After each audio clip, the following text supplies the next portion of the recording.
ഭാര്യമാരെ നിങ്ങൾ കർത്താവിനെന്ന പോ ഭർത്താക്കന്മാർക്കെന്നും കീഴടങ്ങൂ. ഭാര്യമാരെ നിങ്ങൾ കർത്താവിനെന്ന പോ ഭർത്താക്കന്മാർക്കെന്നും കീഴടങ്ങൂ. സങ്കീർത്തനത്തിൽ ഇങ്ങനെ വായിക്കുന്നു, ഭാര്യ വീട്ടിനകത്ത് ഫലപ്രദമായ മുന്തിരിവള്ളി പോലെ. ഫലപ്രദമായ ഫലം കൊടുക്കുന്ന മുന്തിരിവള്ളി എവിടെ? വീട്ടിനകത്ത്. വീടിനെ പണിയത്തക്ക രീതിയിൽ വീടിനകത്ത് ഫലപ്രദമായ മുന്തിരിവള്ളിയായിട്ടാകുന്നു ദൈവവചനം ഭാര്യയെ പ്രഖ്യാപിക്കുന്നത്. പുതിയ നിയമത്തിലുള്ള 3 അധ്യായങ്ങളിൽ ഭാര്യാഭർത്തൃ ബന്ധത്തെപ്പറ്റിയും ഉത്തരവാദിത്തങ്ങളെപ്പറ്റിയും പറയുന്നുണ്ട്.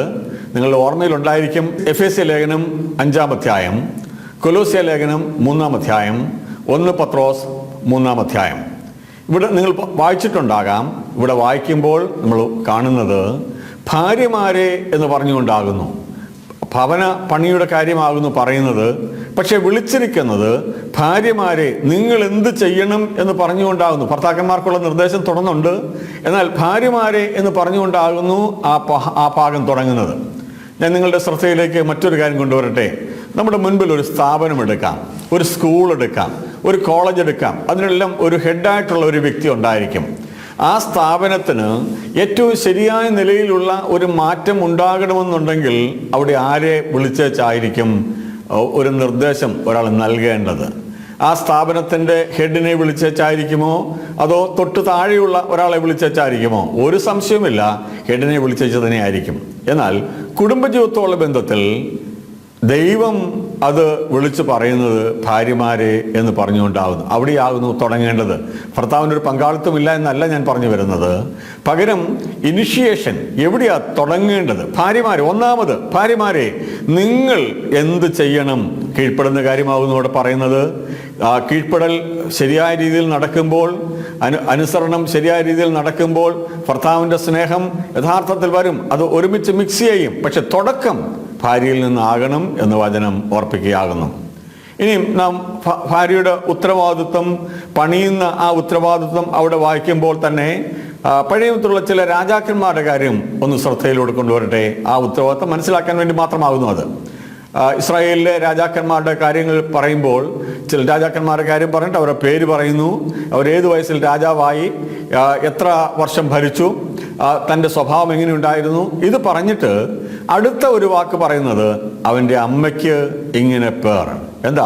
തൻ്റെ ജീവിതം അമ്മയുമായിട്ട് കണക്ട് ചെയ്യാൻ തക്കവണ്ണം അമ്മ ആകുന്നു ഈ രാജാവ് എങ്ങനെയാകുന്നുവോ അതിന് കാരണമായി തീർന്നത് എന്നുള്ളത് നമുക്ക് അതിനകത്ത് മനസ്സിലാക്കാനായിട്ട് സാധിക്കും. അതുകൊണ്ട് നമ്മുടെ ഉത്തരവാദിത്വം ഒരു വളരെ പദവിയാണ്. ഭവനത്തെ പണിയുന്ന ഇതൊരു വലിയ റിസ്ക് അല്ല. ഭവനത്തെ പണിയുന്ന ഒരു പ്രിവിലേജ്, ഒരു പദവി ദൈവം എനിക്ക് നൽകിയിരിക്കുന്നു എന്ന് ഓരോ സഹോദരിയും ചിന്തിച്ചാൽ ആ ഭവനത്തെ പണിയുമ്പോൾ ആദ്യം മുതൽ തന്നെ ആ ലക്ഷ്യബോധത്തോട് പണിയുവാൻ കഴിയുമ്പോൾ സ്വർഗം വീട്ടിനകത്ത് പണിയുവാൻ തക്കവണ്ണം സാധിക്കും. ഇനി ഞാൻ തുടങ്ങാൻ പോകുന്നത് എങ്ങനെ പണിത് തുടങ്ങണം എന്നുള്ള ഭാഗം നമുക്കൊന്ന് ശ്രദ്ധിക്കാം. ദൈവവചനത്തിൽ കുടുംബജീവിതത്തെ പറ്റിയുള്ള ആദ്യത്തെ വാക്യം നമുക്ക് വായിക്കുന്നത് ഉൽപ്പത്തി പുസ്തകം 22-ാം അധ്യായത്തിൻ്റെ 18-ാം വാക്യത്തിലാകുന്നു. അവിടെ ഇങ്ങനെ വായിക്കുന്നുണ്ട്, അനന്തരം യഹോവയായ ദൈവം മനുഷ്യൻ ഏകനായിരിക്കുന്നത് നന്നല്ല. ഇത് മനുഷ്യൻ്റെ കാര്യം മാത്രമല്ല, പുരുഷൻ്റെയും സ്ത്രീയുടെയും കാര്യമാണ്. ഏകനായിരിക്കുന്നത്, പുരുഷൻ ഏകനായിരിക്കുന്നത്, സ്ത്രീ ഏകയായിരിക്കുന്നത് നന്നല്ല. അതുകൊണ്ട് പിന്നെന്താ പറയുന്നത്? ഞാൻ അവന് തക്ക തുണയെ ഉണ്ടാക്കി കൊടുക്കും. ജീവിത പങ്കാളിയെ, തക്ക തുണയെ ഉണ്ടാക്കി കൊടുക്കുന്ന ജോലി ദൈവമാകുന്നു ചെയ്യുന്നത് എന്ന് ദൈവത്തിൻ്റെ വചനം പറയുന്നു. അത് മനുഷ്യൻ ചെയ്യേണ്ടതല്ല. ഒരു ലവ് ഫെയറിൽ കൂടെ പോയി കുടുംബജീവിതത്തിൻ്റെ ജീവിത പങ്കാളിയെ കണ്ടുപിടിക്കുക എന്നുള്ളത് വചനവിരുദ്ധമായുള്ള കാര്യമാകുന്നു.